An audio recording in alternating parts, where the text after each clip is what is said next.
Hello viewers, welcome back to Cash Pharma. I hope आप सब ठीक होंगे। आज हम डिस्कस करने जा रहे हैं acid production in stomach. As you all know, in previous lecture हमने उसमें कवर किया था कुछ एक्सेसरी ऑर्गन्स को, हमारे जीआई ट्रैक्ट के जो हैं उनकी फंक्शन को हमने देखा था। सो आज हम देखेंगे हमारे स्टमक में एसिड की प्रोडक्शन कैसी होती है। ठीक, सो चलिए करते हैं स्टार्ट।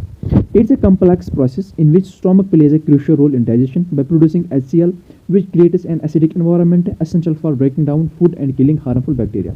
देखो, हमने कहा कि इट्स ए कम्प्लेक्स प्रोसेस। ठीक है, बहुत कम्प्लेक्स प्रोसेस होते हैं जिसमें क्या करता है जो स्टोमक होता है, क्योंकि स्टोमक क्या करता है हमारे डाइजेशन में इंपॉर्टेंट रोल प्ले करता है। ठीक, कैसे? क्योंकि वहाँ से बहुत सारे एसिड सिक्रेट होते हैं, ठीक, बाय प्रोड्यूसिंग जैसे कि HCl हैं या कोई और भी एसिड जो वहाँ से प्रोड्यूस होते हैं जो हमारे फूड को डाइजेस्ट होने में या उनको ब्रेक डाउन करने में हेल्प कर देता है। ठीक, producing HCl which creates an acidic environment.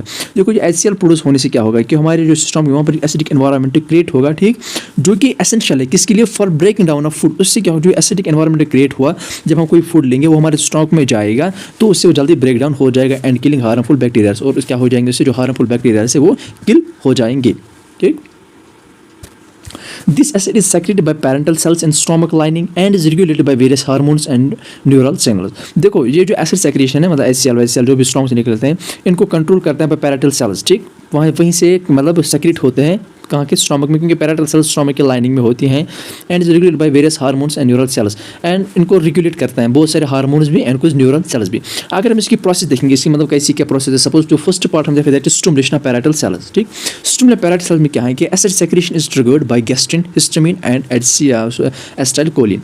जो हमारे स्टमक कोई भी एसिड प्रोडक्शन होगी उसको ट्रिगर्ड कौन करता है? गैस्ट्रिन हार्मोन है या हिस्टामिन या एसिटाइल कोलिन है। इन तीनों की वजह से जो हमारे स्टमक में वहाँ से एसिड रिलीज होती है। या दूसरा पॉइंट हमने कहा कि gastrin is release from G cells in the stomach when the food enter. जो गैस्ट्रिन है ये रिलीज होता है कहाँ से? जी सेल से रिलीज होता है, जो कि हमारे स्टमक में प्रेजेंट होता है व्हेन फूड एंटर, जब उसमें फूड एंटर हो जाएगा मतलब स्टमक में। ठीक, जो तीसरा दैट इज हिस्टामिन। और हिस्टामिन की बात करेंगे, सपोज हमने कहा कि हिस्टामिन क्या, it is released by enterochromaffin cells, ECL। ठीक, एंटेरोक्रोमैफिन सेल्स जो हैं जो कि एनहांस करते हैं एसिड सेक्रेशन। हिस्टामिन रिलीज कहाँ से होता है? एंटेरोक्रोमैफिन सेल्स से। ठीक, नाउ जो चौथा है that is acetylcholine. Acetylcholine release by neuro ending, जो हमारे न्यूरो एंडिंग से रिलीज होता है एंड स्टिमुलेट करेगा कि उसको बोथ गैस्ट्रिन को भी एंड हिस्टामिन को भी, दोनों को स्टिमुलेट करेगा।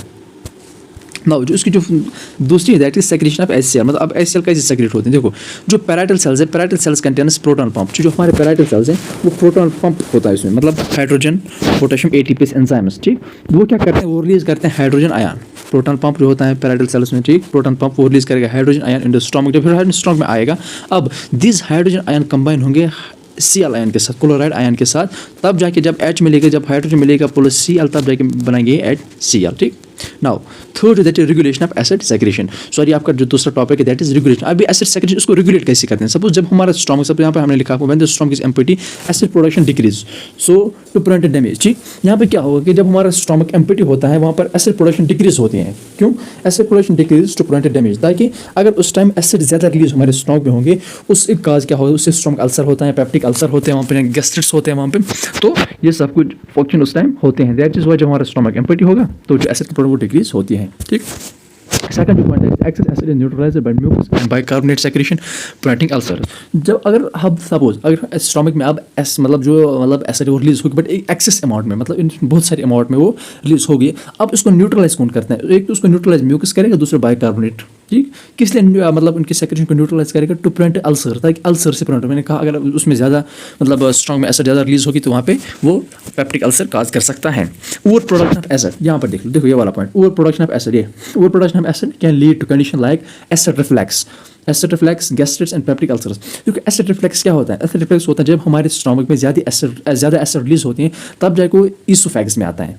ठीक, उसी को हमने कहा कि वो मतलब बैक होता है किसमें? ईसोफेगस में। उसी को हमने कहा it is acid reflux. Now gastritis क्या है? गैस्ट्रिट्स भी वही है जो मतलब स्टमक में वो सब कुछ होता है, मतलब जो मतलब गैस्ट्रिक रिलीज वलीज से, ठीक, या उसमें पेप्टिक अल्सर विकास हो सकता है। ये था रेगुलेशन ऑफ एसिड। ना अगर हम बात करेंगे अब जो आपका तीसरा topic that is role of pepsin in digestion. अब पेप्सिन का क्या रोल है? हमने कहा कि जो पेप्सिन ये एंजाइम है क्या है, तो इसका क्या रोल है? देखो, पेप्सिन इज अ की डाइजेस्ट एंजाइम। ये की डाइजेस्ट एंजाइम है, ये भी डाइजेस्ट एंजाइम रिस्पॉन्सिबल किसके लिए? For break down of protein. जो मैंने आपको फर्स्ट लेक्चर में कहा था कि पेप्सिन की फंक्शन, ये प्रोटीन को जो हम सपोज प्रोटीन खाते हैं चाहे फूड के साथ हो कहीं और, वो उनको ब्रेक डाउन करने में हेल्प कर देता है। ठीक, it is secreted by stomach in an inactive form, ठीक, inactive form sorry it is secreted by stomach in an inactive form called pepsinogen, यहाँ पे मैं भूल कर लिख रहा हूँ सॉरी, मतलब ये इनएक्टिव फॉर्म में रिलीज होता है किसमें, पेप्सिनोजिन में, ठीक, पेप्सिनोजिन में जब कन्वर्ट हो जाएगा मतलब रिलीज होता है, उसके बाद उसको एक्टिवेट किया जाता है इनटू पेप्सिन, ठीक, और इसको पेप्सिन में एक्टिवेट कौन करता है, by hydrochloric acid in the stomach. First inactive form में होता है, पेप्सिनोजिन की फॉर्म में होता है, बाद में फिर पेप्सिन की फॉर्म में एक्टिवेट होता है बाय HCl।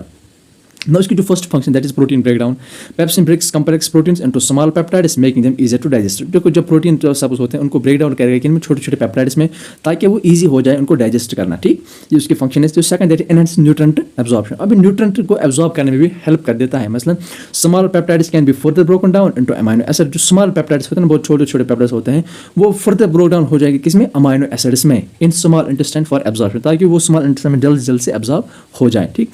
विदाउट पेप्सिन, ये वाला लास्ट वाला पॉइंट इंपॉर्टेंट है, विदाउट पेप्सिन जो protein digestion would be insufficient, मतलब पेप्सिन के बगैर प्रोटीन डाइजेशन ऐसे कैसे प्रोटीन का ब्रेक डाउन या प्रोटीन के डाइजेशन वो इम्पॉसिबल है। Pepsin is must for protein break down और प्रोटीन डाइजेशन।